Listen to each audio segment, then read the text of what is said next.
Friends, welcome back to Anju's നാടൻ രുചികൾ. ഞാനിന്ന് വന്നിട്ടുള്ളത് ചായക്കട സ്പെഷ്യലായ ബോണ്ടയുടെ റെസിപ്പി ആയിട്ടാണ്. നമുക്ക് നോക്കാം ഈ നാടൻ വിഭവം എങ്ങനെയാണ് തയ്യാറാക്കുക എന്ന്. ബോണ്ട തയ്യാറാക്കുന്നതിനാവശ്യമായി ഞാനിവിടെ ഒരു ബൗളിലേക്ക് 1 കപ്പ് ഗോതമ്പ് പൊടി എടുത്തിട്ടുണ്ട്. ബൗളിലേക്ക് ഗോതമ്പ് പൊടി ചേർത്ത് കൊടുക്കാം. ഇനി അതിലേക്ക് 1/2 കപ്പ് മൈദ ചേർത്ത് കൊടുക്കാം. ഈ മൈദയ്ക്ക് പകരം ഗോതമ്പ് പൊടി തന്നെ ഉപയോഗിക്കാം. അപ്പോൾ ടോട്ടൽ 1.5 കപ്പ് ഗോതമ്പ് പൊടി എടുത്താൽ മതി. ഇനി ഗോതമ്പ് പൊടി വേണ്ടാന്നുള്ളവർക്ക് മൈദയിലും ഇത് മുഴുവനായി ചെയ്യാം. ഇനി അതിലേക്ക് 1/2 ടീസ്പൂൺ ജീരകം ഒന്ന് ചതച്ചത് ചേർക്കാം. ജീരകത്തിൻ്റെ പൊടി ചേർത്താലും മതി. ഇനി ഇതിലേക്ക് 1/2 ടീസ്പൂൺ ചുക്കുപൊടി ചേർത്ത് കൊടുക്കാം.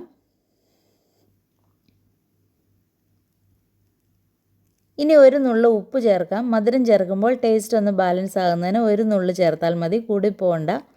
ഇനി ഇതിലേക്ക് 2 നുള്ള് ബേക്കിംഗ് സോഡ ചേർത്ത് കൊടുക്കാം. ബേക്കിംഗ് സോഡ മലയാളത്തിൽ അപ്പക്കാരം എന്ന് പേരുണ്ട്. പണ്ടൊക്കെ അപ്പമൊക്കെ ഉണ്ടാക്കുന്നതിന് ഈ ബേക്കിംഗ് സോഡയാണ് ഉപയോഗിച്ചിരുന്നത്. അപ്പോൾ അത് അധികം അളവായി പോകരുത്, 2 പിഞ്ച് മാത്രം മതി. കൂടിപ്പോയാൽ നമ്മുടെ ബോണ്ടയ്ക്കൊരു കയ്പ്പ് രസം ഉണ്ടാവും.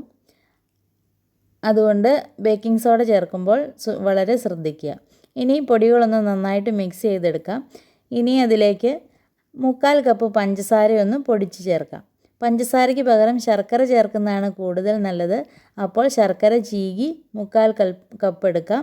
എന്നിട്ടത് വെള്ളത്തിലൊന്ന് ഉരുക്കിയെടുക്കാം. ഇപ്പോൾ ഞാൻ പഞ്ചസാരയാണ് ചേർത്തിട്ടുള്ളത്. 1/4 കപ്പ് പഞ്ചസാര നന്നായിട്ട് പൊടിച്ചെടുത്തിട്ടുണ്ട്.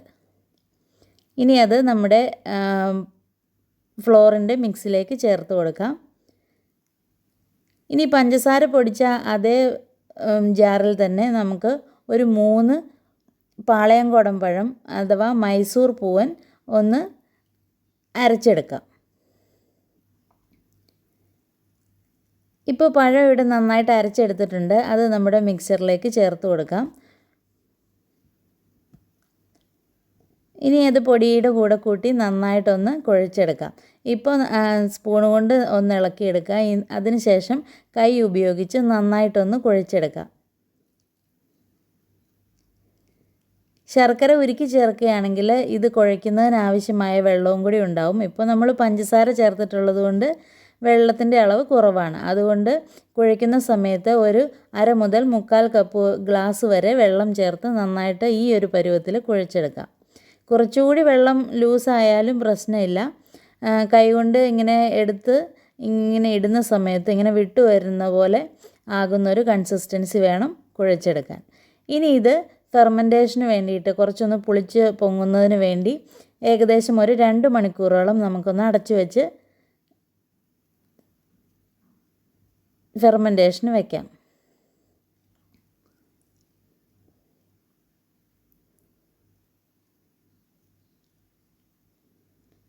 ഇപ്പോൾ ഒരു 2 മണിക്കൂർ കഴിഞ്ഞിട്ടുണ്ട്. നമ്മുടെ മാവ് അത്യാവശ്യം ഇവിടെ പുളിച്ചു വന്നിട്ടുണ്ട്. ഇനി ഇത് കൈകൊണ്ട് തന്നെ ഒന്നുകൂടി മിക്സ് ചെയ്തെടുക്കാം. ഇപ്പോൾ അതിനകത്ത് ചെറിയ ബബിൾസൊക്കെ വന്നിട്ടുണ്ട്. ഇവിടെ ഞാൻ ഓയിൽ ചൂടാക്കാനായി വെച്ചിട്ടുണ്ട്. ഇനി നമുക്ക് ഇത് ചെറുതായിട്ടൊന്ന് കൈകൊണ്ട് കുഴച്ചെടുത്തതിന് ശേഷം ഓരോ ചെറിയ ബോളായിട്ട് ഇട്ട് കൊടുക്കാം. ഇപ്പോൾ ഞാനിവിടെ കുറച്ച് എണ്ണയെ യൂസ് ചെയ്യുന്നുള്ളൂ. അതുകൊണ്ട് വലിയ ബോണ്ടയായിട്ട് തയ്യാറാക്കുന്നില്ല, ചെറിയൊരു വലുപ്പത്തിലാണ് തയ്യാറാക്കുന്നത്. എണ്ണ കൂടുതൽ ഒഴിച്ച് കുഴിയുള്ള പാത്രത്തിലാണ് നമ്മൾ തയ്യാറാക്കുന്നതെങ്കിൽ വലിയ കടയിൽ നിന്നൊക്കെ കിട്ടുന്ന പോലെ വലിയ ഷേപ്പിൽ ആക്കിയെടുക്കാം. ഇപ്പോൾ ഞാനിവിടെ ചെറുതായിട്ടാണ് ഉണ്ടാക്കിയെടുക്കുന്നത്. അങ്ങനെ എല്ലാ ബോണ്ടയും ഞാനിവിടെ എണ്ണയിലേക്ക് ഇട്ടിട്ടുണ്ട്. അടിവശം ഒന്ന് ചെറുതായി ബ്രൗൺ നിറമാകുമ്പോഴേക്കും ഒന്ന് മറിച്ച് വയ്ക്കുക. അങ്ങനെ 2 സൈഡും ഗോൾഡൻ ബ്രൗൺ നിറമാകുന്നത് വരെ മറിച്ച് വെച്ചൊന്ന് ഫ്രൈ ചെയ്തെടുക്കാം. ഫ്രൈ ചെയ്തെടുക്കുമ്പോൾ ഫ്ലെയിം എപ്പോഴും ലോ ആക്കി വെക്കാൻ ശ്രദ്ധിക്കുക. അല്ലെങ്കിൽ പുറം പെട്ടെന്ന് കരിഞ്ഞു പോകും, അകം ഭാഗം വേകുകയുമില്ല. അപ്പോൾ ലോ ഫ്ലെയിം എപ്പോഴും മെയിൻറ്റെയിൻ ചെയ്യുക. പിന്നെ പഴവും പഞ്ചസാരയും ശർക്കരയും ഒക്കെ ചേർക്കുന്നത് കൊണ്ട് തന്നെ ഇത് പെട്ടെന്ന് ഒരു ബ്രൗൺ നിറമായി വരും എന്ന് കരുതി ഉൾവശം വെന്തിട്ടുണ്ടാവില്ല. അപ്പോൾ ഇത് വളരെ ശ്രദ്ധിച്ച് ലോ ഫ്ലെയിമിലിട്ട് തന്നെ ഫ്രൈ ചെയ്തെടുക്കാം. അപ്പോൾ ഇതെല്ലാവരും ട്രൈ ചെയ്ത് നോക്കുക. നമ്മൾ തയ്യാറാക്കിയ മാവ് കൊണ്ട് മുഴുവൻ ബോണ്ടയും ഞാനിവിടെ റെഡിയാക്കി എടുത്തിട്ടുണ്ട്. അപ്പോൾ ഇതെല്ലാവരും ട്രൈ ചെയ്ത് നോക്കുമെന്ന് പ്രതീക്ഷിക്കുന്നു. എൻ്റെ ചാനൽ ആദ്യമായിട്ടാണ് കാണുന്നതെങ്കിൽ ഒന്ന് സബ്സ്ക്രൈബ് ചെയ്യുക, ലൈക്ക് ചെയ്യുക, ഷെയർ ചെയ്യുക, കമൻറ്റ് ചെയ്യുക. Thanks for watching. Thank you.